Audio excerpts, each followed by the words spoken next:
The Martin Luther King Jr. holiday is Monday, January 15th, and Detroit's Wayne State University is gearing up for a two-day tribute to Dr. King.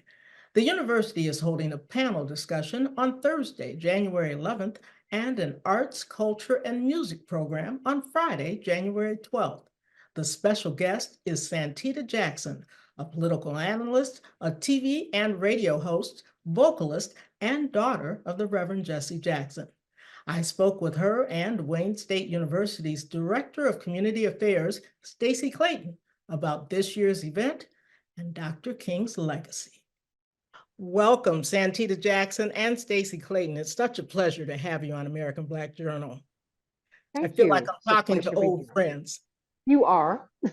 Awesome. Very good. Well, it's that time of year again where such important programming goes on at the beginning of the year and hopefully motivates us all throughout the year. So Wayne State, I think that's very nice that they have two events going on and not necessarily on the holiday so everybody can attend.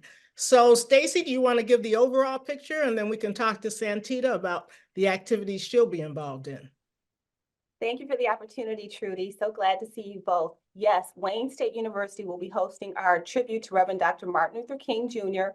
on Thursday, January 11th in the evening at 5 p.m. We are going to have a panel discussion, and then on Friday, January 12th at 10 a.m., we will have our formal program.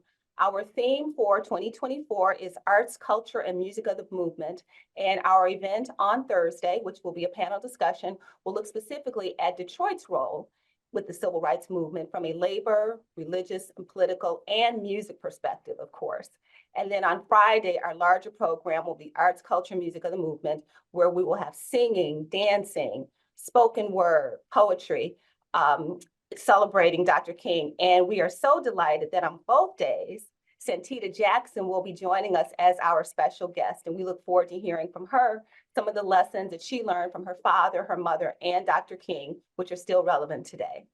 And Santita, you are such a multi-dimensional Renaissance woman. Just touch on some of the things that you've been involved in. I know from music to talk shows to obviously activism. Obviously, that's a high compliment to be called a Renaissance woman. You know, I worked for Roberta Flack. I sang with her for several years. She bought me a Steinway piano when I was 7. And because she felt that I had some musical gifts that needed to be developed. But I was always torn between that and the academic. I needed to get a full scholarship to college because of the death threats that my father lived under.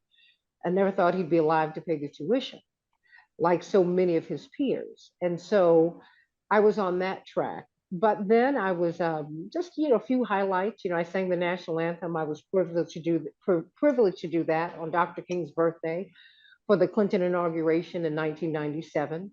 Worked for Roberta Flack and many other notables down through the years. But then I got pulled into television and radio. So I've been a Fox political analyst. Ironically enough, and you could appreciate this, Trudy, Roger Ailes hired me. Never wanted me to change my politics. He said, but this will be more of a challenge because of your politics, to be able to relate to this audience. If they like you as much as I do, he said, you'll have a huge future in the business. And he was such a wonderful influence upon my life. And so then now I'm doing writing. I'm one of the founding writers of the Griot. And I'm beginning to write some memoirs now. And the Lord has just pulled me in a lot of, I had to develop the spirit of yes. Whatever God has asked me to do, now I'm not reluctant. So if I'm being asked to speak, if I'm being asked to sing, if I'm being asked to write, if I'm just being asked to share, I try to do that now. Because I think that, God has given me enough experiences. And if God gives me the opportunity, I just take it. You were a little girl when Dr. King was living. Do you have any remembrances from him and his relationship with your father, the Reverend Jesse Jackson? I do. It's so funny. I was talking with my father about that just a few days ago. And I remember my father, he said, I'm not going to leave you a lot of money. I didn't make a lot, or the money that I made, I gave to the movement. So what I'm going to try to do is leave you a good enough name for you to be able to hold your head high and make a living. And I hope to leave you some rich experiences. And so as a little girl, particularly before I got involved in piano lessons and ballet and the like, my father would take me away often with him on weekends and or just on a day trip. He would always do that. And then he'd find someone to braid my hair to get it right. And I remember one morning being bundled up and put in the car with him, and we flew to Atlanta so that he could meet with Reverend Dr. Martin Luther King. And my feet couldn't even touch the end of the seat. Wow. And his voice was so resonant, Santita, but he was my brother Jonathan, Congressman's godfather. And so he was very, very sweet as a father of little children would be, because his daughter Bernice and I are just a few months apart. And I remember when he died. I was a few months shy of my 5th birthday. It was shocking because it started a cavalcade of deaths of people that I knew. And I was speaking with a friend of mine about it, and you start grieving, perpetually, because so many people you know go. But in my maturity now, I see so many people deposited so much in me, including Reverend Dr. Martin Luther King and Mrs. King, and Reverend and Mrs. Abernathy, and Reverend James Bevel and Diane Nash Bevel, and Hosea Williams and Reverend Wyatt T. Walker. All of these historical figures are now just the people I knew. They were great people, but they were also great human beings, but they were also very human. And I hope that I'm going to be able to share that. We're thrilled that you'll be able to bring all that wisdom and all those reflections to Detroit, because Detroit has had a major role in civil rights as well. Well, Detroit is one of our homes. Indeed, one of my father's fathers in the ministry, the man who delivered his ordination sermon, was Reverend C.L. Franklin. And through his relationship with my father, he was able to really develop so much as a minister. And of course, he got to know, and not just got to know, I mean, the Franklins and the Jacksons are family, really. Right. And that is how that started. That is how that started through our pastor, the Reverend Clay Evans, who's now also gone on to glory. Detroit is home for us with the Winans and everybody else. Come on now, Joel Ferguson. I'm not a stranger to Detroit. Not at all. So, Stacie, I'm sure that had to do with all of this, bringing all of these activities together. And you can't do it too many times, because every year I would think you have a new reflection. So what went behind the 2-day event and the different focuses on the 2 days? So our theme for the 2 days came from, as you recall, 2023 was the 50th anniversary of hip hop.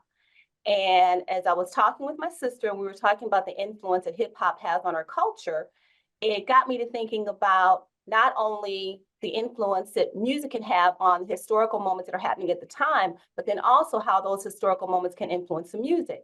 And we had just finished our MLK tribute for 2023. So of course I'm thinking about 2024. And I have to give credit to my sister for this, because she said, what about music and the movement? And I said, that's great, but let's expand that and take it a little further. So we included arts, poetry, dancing, and also the role that Hollywood played with the civil rights movement. And that's how that came about. And 2024 will actually be the 24th year that Wayne State has done the tribute for Reverend Dr. Martin Luther King. It was started by the late Dr. Arthur L. Johnson, who was a former president of the Detroit NAACP and a senior vice president at Wayne State University. He also was a classmate of Dr. King's at Morehouse. And one of the things he wanted to do here in Detroit at Wayne State was to honor Dr. King with a wonderful program that not only was for our students, but that also was open and free to the public and the community at large. So what is your goal? What do you want people to walk away feeling after this event? And Santita, I'll ask you that first, because I'm sure you do these kinds of things all across the country. And I know you also have a talk show as well. But what is your goal, particularly I would think with young people? What do you want to instill in them? Well, to keep it informal and to keep it informative.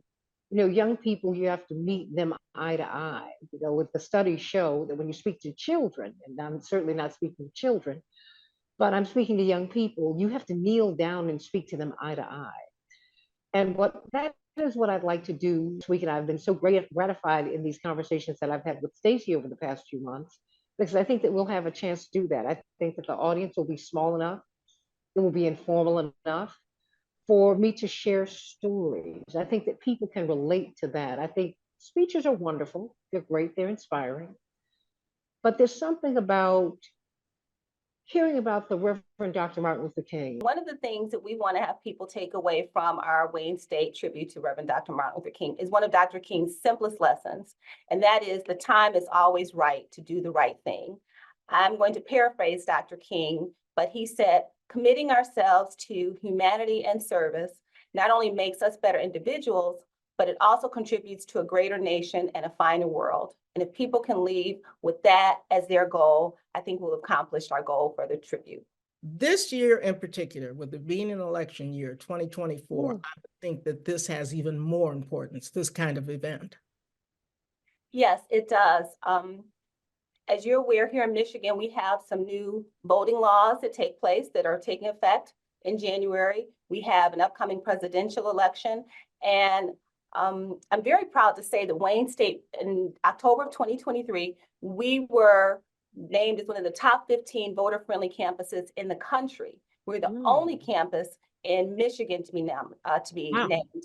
And so we have a 90% voter registration, and in the 2020 election, we had a 73.5% voter turnout. And while those numbers are good, there's still more work that can be done. And that's why we're so excited, because Santita will be doing part of her conversation talking about the importance of voting. And I heard someone say not too long ago that, well, it doesn't really matter who the president is.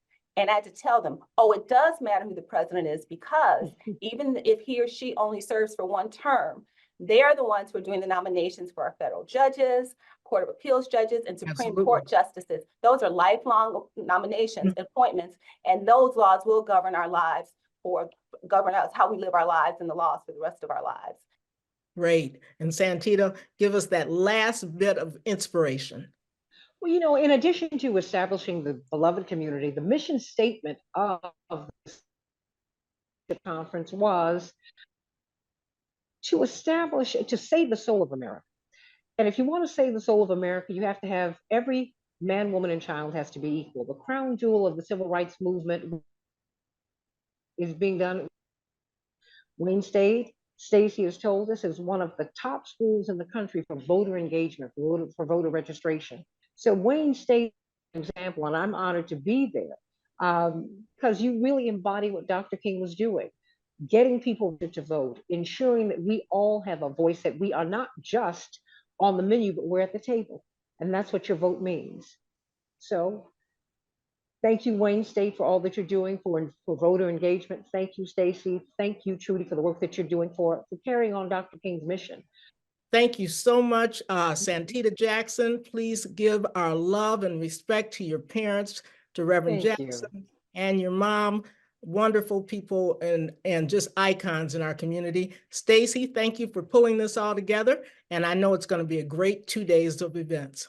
It is. And anyone who wants to RSVP for the event, because we have limited seating, we're asking people to RSVP, please go to communityoutreach.wayne.edu/MLK. communityoutreach.wayne.edu/MLK. Thanks again, and stay involved. Thank you. Much love. God bless you.